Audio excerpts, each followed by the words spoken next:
ফিতনা পতিত হওয়া থেকে বাঁচার উপায়সমূহ।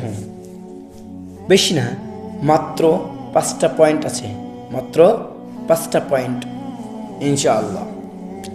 1, আল্লাহর প্রতি ঈমান। আল্লাহর প্রতি ঈমান। যে ব্যক্তি নিষ্ঠার সাথে আমল করে, নিষ্ঠার,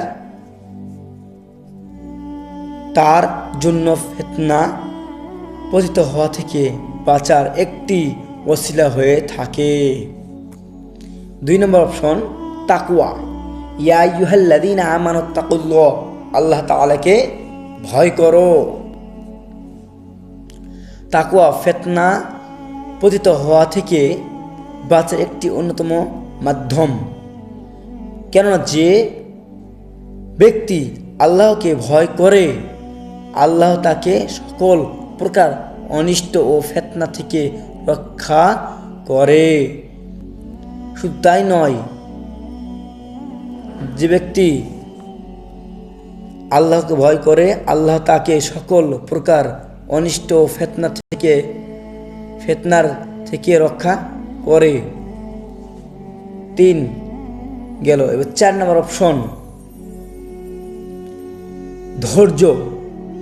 ফিতনায় পতিত হওয়া থেকে বাঁচার বিরাট একটি মাধ্যম হলো ধৈর্য। ইন্নাল্লাহা মা'আস সাবিরিন।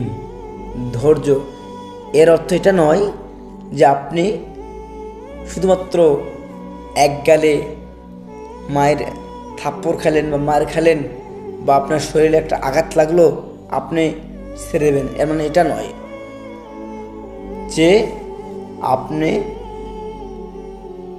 অনর্থক দোষারোপ কিছু করেন নাই তবু মার খাইছেন, আপনার জন্য ধৈর্য নয়, আপনাকে মোকাবেলা করতে হবে। ইন্নাল্লাহা মা'আস সাবিরিন এর অর্থ এটা নয় আপনি এক গাল থাপড় খাইছেন আরেক গাল আগায় দেবেন, এরকম না।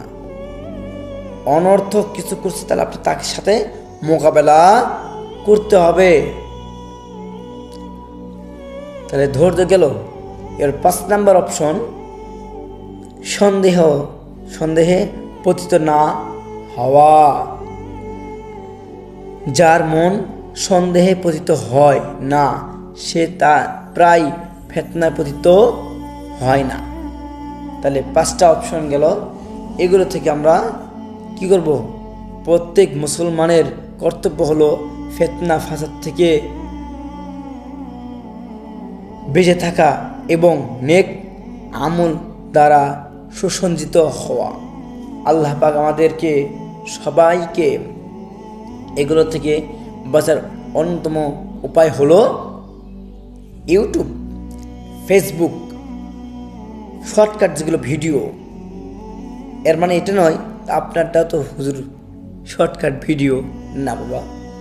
হ্যাঁ, আপনারা নেটে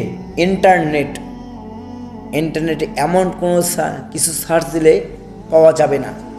আল্লাহর কসম করে বলতেছি, এমনও কিছু আছে যেগুলো হয়তো বলবেন এখন এই যুগে সমস্ত কিছুই পাওয়া যায়।